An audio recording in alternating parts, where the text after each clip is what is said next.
ఏదైతే కనుక బాబు గారి మీద ఉన్న చంద్రబాబు నాయుడు గారి మీద ఉన్న స్కిల్ డెవలప్మెంట్ కేసు గురించి దాని మీద వచ్చిన బెయిల్ని రద్దు చేయాలంటూ ఏసీబీ కోర్టుకి అలాగే హైకోర్టు చుట్టూరు తిరుగుతున్న సిఐడి వారికి ఎదురుదెబ్బ అనుకోవచ్చు. బాబు గారు బెయిల్ రద్దు చేయడానికి వేసిన పిటిషన్ని వాయిదా వేయటం మళ్ళీ అసలు ఎలా చూడొచ్చు అంటారు మేడం ఈ జరుగుతున్న పరిణామాలని? అయిపోయిందండి, కేల్కతం దుకాణ్ బంద్. ఏదైతే సెక్షన్ 17 సబ్ క్లాజే అనిరుద్ బోస్ గారు కానీ బేలా త్రివేది గారు కానీ వారి ఆధ్వర్యంలో వచ్చినటువంటి జడ్జిమెంట్, ఒకళ్ళు ఫేవర్గా ఉన్నా ఇంకొకళ్ళు కుదిరినా కుదరకపోయినా ఆల్మోస్ట్ అది జడ్జిమెంట్ ఈక్వల్ టు అప్లికేబుల్ ఏనండి.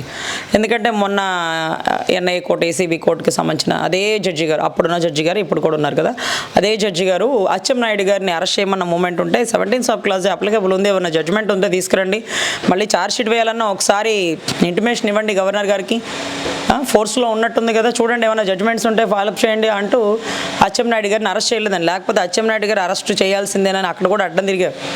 ఇంకా అది అయిపోయింది, మళ్ళీ ఇటు వచ్చారండి. ఇటు వచ్చి ఇక చంద్రబాబు గారిని అరెస్ట్ చేయాల్సిందే. ఎలా అమ్మా? స్కిల్ డెవలప్మెంట్లోనా? ఆల్రెడీ బెయిల్ ఇచ్చారు కదా, బెయిల్ క్యాన్సిల్ చేయండి. బెయిల్ క్యాన్సిల్ చేస్తే మీరేం చేస్తారు? ఇన్వెస్టిగేషన్ చేసుకుంటామండి. అదేంటండి 43,000 కోట్లు స్కామ్ జరిగింది, మరి 10 సంవత్సరాల నుంచి బెయిల్లో బయటకు వచ్చి ఈయన ఎమ్మెల్యే అయిపోయి ముఖ్యమంత్రి అయిపోతే మాకేదో అసెంబ్లీ రౌడీ సినిమా చూస్తున్నట్టుందండి. అంటే రౌడీలు అసెంబ్లీలో ఉంటారా, లేకపోతే అసెంబ్లీలోకి వెళ్ళాక రౌడీలు అవుతారా? మరి తస్మాత్ జాగ్రత్త అనే పరిస్థితి. సో ఇటువంటి పరిస్థితుల్లో 100% స్కిల్ డెవలప్మెంట్ బెయిల్ క్యాన్సిల్ చేయమని సిఐడి విభాగాలు ఎంత చించుకున్నా సోర్సే లేదండి. ఈ ఎలక్షన్ అయ్యే వరకు ప్రజాక్షేత్రంలో రా రా రా రా కదలిరా అంటూ బాబు గారు, అదే రకంగా శంఖారావం యువగళం అంటూ గతంలో మన లోకేష్ బాబు గారు ఇప్పుడు శంఖారావం పూరించారు. అదే రకంగా తల్లి భువనేశ్వరమ్మ న్యాయం కావాలి. 14 నుంచి మావాడు బిగిన్ అవుతున్నాడుగా, మావాడు బిగిన్ అయితే వారు వన్ సైడేనండి. అది వారాహి ఎక్కుతాడా, మిమ్మల్ని బోన్ ఎక్కిస్తాడా, whatever it may be. First time Varahi ఎక్కగానే ఏమన్నాడండి, 30,000 పైచిలకు ఆడబిడ్డలు తప్పిపోయారు వాలంటీర్ల సత్సంబంధాల సహాయ సహకారాలతో. మేము మిమ్మల్ని అనట్లేదు, డిగ్రీ చదువుకొని 5,000 జీతం ఏంటి తల్లి, మంచి డిఎస్సి పోస్టులు రిలీజ్ అవ్వాలి కానీ. సో ఇటువంటి మూమెంట్ జరుగుతున్న పరిస్థితి అండి. సో అందరూ ఒకేసారి వచ్చేసారు. ఇప్పుడు సింహం సింగిలేనండి, కానీ సింహం అంటున్నాడు, వచ్చేవాడు వేటగాడైతే మళ్ళీ ఎన్టీఆర్ఏ పుట్టొస్తే 2002 వరకు అనే పాట మళ్ళీ రిపీట్ అయిద్దండి. 2024 వరకు, 24తో బిగిన్. సో ఖచ్చితంగా వైసీపీ భూస్థాపితం కాబోతుంది. ఇక ఆడినవి చాలు మీ పాచికల ఆటలు. ఎందుకంటే skill development, inner ring road, fibre grade, ఇసుక, ఏంటేంటో పెడతారు కేసులు. పీటీ వారెంట్ ఎందుకండి? బయటకు వచ్చి బెయిల్ తీసుకుంటారు, మళ్ళీ ఇంకో కేసు వేస్తే వేయచ్చు కదా, లోపల నుంచి బయటికి రానివ్వకూడదు. ఏమ్మా ప్రిజనర్ ట్రాన్స్మిట్ వారెంట్ అంట. అరే నువ్వు స్కిల్ డెవలప్మెంట్ వేసినావు, 2021 నమోదైన కేసు, 29/21 నమోదైన కేసు, వెంటనే ఫైబర్ గ్రిడ్ వేస్తావు, వెంటనే ఇన్నర్ రింగ్ రోడ్ అలైన్మెంట్ వేసావు. ఏంటబ్బా ఈ కంగారేంటి? మనిషి బయటకు వస్తే నీకు భయమా? మనిషిని ఎదుర్కోలేవా? 75 ఏళ్ల వయసుతో ఎదురు వ్యక్తితో పోరాడలేవా? అతన్ని జైల్లో పెడితేనే నువ్వు ఇక్కడ పని చేసుకోగలుగుతావా? లేకపోతే ప్యాంట్లు తడిచిపోతున్నాయా? ఎందుకమ్మా? సో నిచ్చెన సహాయంతో అతి సులువుగా 75 ఏళ్ల వయసు గల వ్యక్తి అర్ధరాత్రి 11:30-12కి మీటింగ్ పెట్టి అనర్గళంగా మాట్లాడి అద్భుతమైన సబ్జెక్ట్ చెప్తే నువ్వు మాత్రం తాడేపల్లి ప్యాలెస్లో పబ్జీ గేమ్లు ఆడుకుంటా మా పథకాలు ఏదో బటన్ అంటావు, పరదాలు కట్టుకొని లోపల ఉంటావు. అర్రే నువ్వు అసలు సిబిఐ ముందు తలెత్తుకోలేవు, అదే రకంగా నాంపల్లి కోర్టులో తలదించుకుంటావు. నువ్వు అదేంటది సిద్ధం అనే మాటలు, పెద్ద పెద్ద మాటలు నీకు అవసరమా అన్న? సిబిఐ ముందు తలెత్తుకోలేవు, నాంపల్లి కోర్టులో తలదించుకుంటావు, సిద్ధాలు, ఇవన్నీ మనకి చాలా పెద్ద పెద్ద పదాలు. అసలు మనం వాడకూడదు. మనం పరదలేందే బయటికి రాలేమయ్యా. మనం తాడేపల్లి నుంచి కృష్ణాయపాలెం వెళ్ళడానికి ఫ్లైట్ అదేంటి చార్టెడ్ ఫ్లైట్ కదా, హెలికాప్టర్, మళ్ళీ తెనాలికి అదే. మరి అసలు పులివెందుల్లో అడుగు పెట్టాం అప్పుడప్పుడు అలా. ఇప్పుడు షర్మిలమ్మ వచ్చింది కాబట్టి అసలు పెట్టమన్నమాట. సో ఈ పరిస్థితుల్లో పరదాల వెనకాల రాజా మీకే వదిలేస్తాం. సో ఖచ్చితంగా ఈసారి జరగబోయే ఎలక్షన్స్లో మీరు ఎన్ని కేసులు వేసినా గవర్నర్ దృష్టికే వెళ్తుంది. గవర్నర్ ఏం అల్లాటప్ప కాదు, మాజీ retired supreme court judge. He know the facts, he know the rule of law. So ఖచ్చితంగా మీ బొమ్మ తిరగబడింది. ఓడలు బళ్ళు అవుతున్నాయి, బళ్ళు ఓడలు అవుతున్నాయి. ఇంకా కూడా వై నాట్ 175 అంటున్న మీ ధైర్యానికి చెట్టు మీద దయ్యం నాకేం భయం, భయమే ఉంది. కానీ అలా అనుకుంటూ వెళ్తే కానీ ఒక అడుగు ముందుకు వేయలేని పరిస్థితి కదా. సో ఖచ్చితంగా ఈ కేసులు ఏమీ చేయవండి. 100% బాబు గారు సేఫ్గా ఉంటారు, ప్రజాక్షేత్రంలో తిరుగుతూ ఉంటారు. ఎలక్షన్స్ని సామరస్యంగా పారదర్శకంగా జరపడం కోసం సెంట్రల్తో అటాచ్మెంట్ కూడా పెట్టుకున్నారు. బీజేపీ, జనసేన, టీడీపీ కలిసి రాబోతుంది. అదే రకంగా కమ్యూనిస్ట్ పార్టీలు, మైనారిటీలు, ముస్లిం వర్గాలు, దళితులు అందరూ ఒక తాటి మీదకి వచ్చారండి. ఈ రావణాసుడిని గద్దదించడమే, కృష్ణార్జున కురుక్షేత్రం జరగాల్సిందే. ఇక్కడ మరో విషయం చూసుకుంటే మేడం, తిరుపతి ఉప ఎన్నికల సందర్భంగా, తిరుపతి పార్లమెంట్ ఉప ఎన్నికల సందర్భంగా ఏదైతే 35,000 ఎపిక్ కార్డు డౌన్లోడ్లో గిరీష గారి పాత్ర లేదని, పేరు మాత్రమే అయిందని చెప్పి ఆయన వచ్చేసరికి ఒక చైర్మన్ క్యాడర్ వ్యక్తి చంద్రశేఖర్ రెడ్డి అతన్ని సస్పెండ్ చేయటం, ఆ వెంటనే చూస్తే కనుక అప్పటి తిరుపతి సిఐ కానీ లేదంటే కనుక ఎస్ఐ కానీ హెడ్ కానిస్టేబుల్ కానీ దాదాపు ఒక 8 మంది పోలీసులను కూడా సస్పెండ్ చేయటం సెంట్రల్ ఎలక్షన్ కమిషన్. అంటే ఈ సస్పెన్షన్లతోటి ఎలాంటి మెసేజ్ ఇచ్చిందంటారు ఈ ఓట్ల అక్రమార్కులకి సెంట్రల్ ఎలక్షన్ కమిషన్? సార్, ముఖ్యంగా టీడీపీ, జనసేన కలిసినప్పటికీ గవర్నమెంట్ ఎంప్లాయీస్ అందరూ జగన్మోహన్ రెడ్డి గారి వెనకాలే ఉన్నారండి. అంటే దాని అర్థం ఏంటంటే ఇంకా కూడా గెలిచే అవకాశం ఉంటుందేమో, మమ్మల్ని ఆయనే కాపాడుకుంటాడు అనే పరిస్థితి. సో కానీ ఇక్కడ జరుగుతుంది ఏంటంటే, ఎప్పుడైతే గిరీష్ గారు సస్పెండ్ అయ్యారో, గిరీష్ గారు సస్పెండ్ అయిన దగ్గర నుంచి ఇక ఆల్మోస్ట్ గవర్నమెంట్ ఎంప్లాయీస్, కలెక్టర్లు కానివ్వండి, లేకపోతే అడిషనల్ ఎస్పీలు కానివ్వండి, డిఎస్పీలు కానివ్వండి, అందరూ భయభ్రాంతులకు గురవుతున్నటువంటి పరిస్థితి.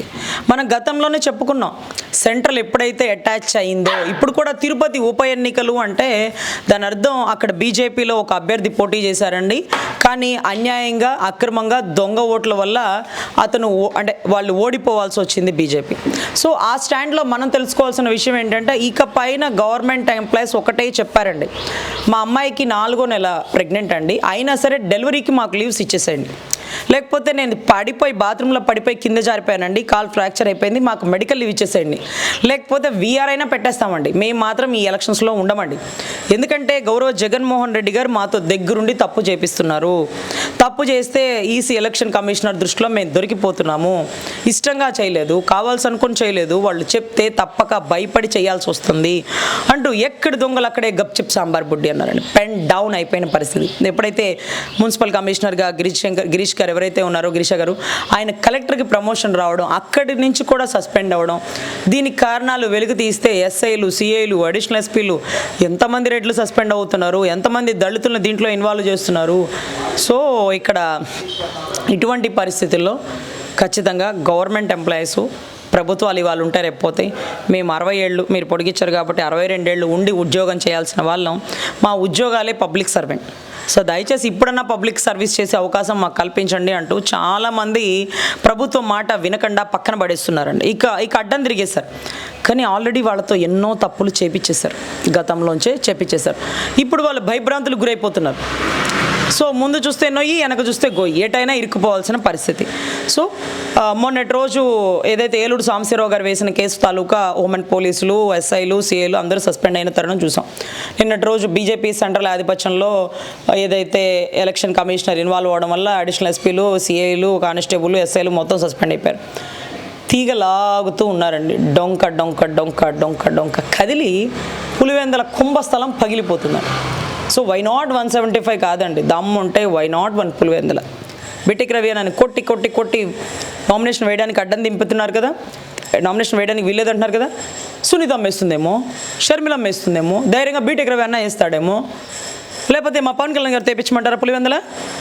ఎవరు గెలుస్తారో చూస్తారా? సో ప్రజలు వ్యతిరేకత అనేది బిగిరైపోయిందండి. సో తద్వారా ఎవరికి వాళ్ళు రియాక్ట్ అవుతున్నారు. ముఖ్యంగా పోలీసులు అండి, గుర్తుపెట్టుకోండి. పోలీసుల కట్ట సరెండర్ లీవ్స్ ఉంటాయంటండి, సంవత్సరంలో 3 సార్లు వస్తాయంట. ఆల్మోస్ట్ కానిస్టేబుల్ స్థాయి అతనికి 70,000, 80,000, ₹1,00,000 దాకా వస్తుందట. సిఐ స్థాయి, డిఎస్పీ స్థాయికి 2 లక్షలు, 3 లక్షల దాకా వస్తాయట. ఇవేమీ లేవట. 2 సంవత్సరాల నుంచి, 2.5 సంవత్సరాల నుంచి పూర్తిగా ఆపేశారట. అంటే ఒక 2 years ఏమో ఇచ్చారట ప్రభుత్వం వచ్చాక, మళ్ళీ 3 ఏళ్ళ నుంచి ఆపేశారు పూర్తిగా. అయితే సరెండర్ లీవ్స్ ఆపడమే కాకుండా టీఏడిఏలు ఆపేశారు. అయితే టీఏడిఏలు గవర్నమెంట్ ఇవ్వాల్సింది కదా, మీరు జనాల దగ్గర తీసేసుకోండి, లంచాల రూపంలో తీసేసుకోండి, నేను ఎవరిని సస్పెండ్ చేయను, ఎవరిని క్వశ్చన్ చేయను, మీ ఇష్టం, దొరికినంత దోచుకో, దోచుకుంది దాచుకో, కానీ నన్ను మాత్రం డబ్బులు అడగండి, గవర్నమెంట్లో మాత్రం డబ్బులు లేవు, 1వ తారీఖు జీతాలు ఇవ్వాలి, మీరు కావాలంటే లంచాలు తీసుకోండి, టీఏడిఏలు అడగండి, జనాల దగ్గర నుంచి పిడించి తీసుకోండి, నేనైతే ఏమీ ఇవ్వను, నేను మొత్తం దాచుకోవడమే, అన్నీ దోచుకోవడమే. సో టీఏడిఏలు లేక ఎక్కడ డ్యూటీలు వేసినా వాళ్ళ సొంత డబ్బులు పెట్టుకొని తినడానికి లేక చాలా ఇబ్బంది పడిపోతున్నటువంటి పోలీస్ డిపార్ట్మెంట్. అప్పుడే మనసంతా తిరగబడాలని ఉందండి. కానీ ఎలక్షన్ కోడ్ రానివ్వండి, మా ఒరిజినాలిటీ చూపిస్తాం. కనపడని 4వ సింహం ఎలా ఉంటుందో గౌరవ జగన్మోహన్ రెడ్డి గారికి వినసొంపుగా వినిపిస్తాం. లాఠీలు కాదండి, లాఠీలు కాదు, వెపన్లు కూడా వాడే పరిస్థితికి వచ్చింది ఎలక్షన్ కోడ్లో. సో పూర్తిగా పోలీస్ డిపార్ట్మెంట్ నుంచి వ్యతిరేకత బిగిన్ అయిపోయింది. గవర్నమెంట్ స్కూల్ టీచర్లు, ఎయిడెడ్ స్కూల్ వాళ్ళు, అంగన్వాడీ వాళ్ళు, మా అమరావతి రైతులు, దళితుల మీద జరుగుతున్నటువంటి దాడులు, వీటన్నిటికంటే మించి ప్రజాక్షేత్రంలో రాష్ట్ర ప్రజలందరూ బాధితులు. సో ఖచ్చితంగా జరగబోయే ఎలక్షన్స్ పారదర్శకంగా ప్రజాస్వామ్యబద్ధంగా జరగడం కోసం సెంట్రల్ సపోర్ట్ కూడా తీసుకొని ముందు ఆలోచన చేసినటువంటి బాబు గారు, పోరాట పటిమ ఉన్నటువంటి పవన్ కళ్యాణ్ గారు అందరూ కలిసి వస్తున్నారు. ఇక సింహాన్ని వేటాడడానికి వేటగాడు రెడీ. ఇక సింహం ఎక్కడ దాక్కోవాలో దాక్కోండి. మరి లండన్ పోతారా, రేవంత్ రెడ్డి అన్న కర్ర పట్టుకుంటే తెలంగాణలోకి రానిస్తాడా, లేకపోతే అండర్ గ్రౌండ్ డాన్, మన రాంగోపాల్ వర్మని అడిగితే లూపోలు చెప్తాడే, అండర్ వరల్డ్ డాన్ నాకు ఫ్రెండ్ అంటాడు కదా దావూద్ ఇబ్రహీం, అక్కడికి తీసుకెళ్ళి కూర్చోబెట్టాలి వీళ్ళని సతీ సమేతంగా. అవినాష్ రెడ్డి గారు కూడా లావారండి, ఎందుకంటే పాపం 8 ఆయన, మళ్ళీ అతి తొందరలో ఆయన అరెస్ట్ అవుతారు, వీళ్ళు పోతా పోతే ఆయన కూడా తీసుకెళ్ళాలి. అదొక డీల్ అండి బాబు, ఎక్కడికి పోతున్నా ముగ్గురుగానే పోవాలి, ఇద్దరుగా పోవడానికి వీల్లేదు. సో ఖచ్చితంగా సతీ సమేతంగా ముగ్గురు కలిసి వెళ్ళవలసిన ఆవశ్యకత వచ్చేస్తుంది. దాక్కోండి, దాక్కోవడానికే సిద్ధపడండి.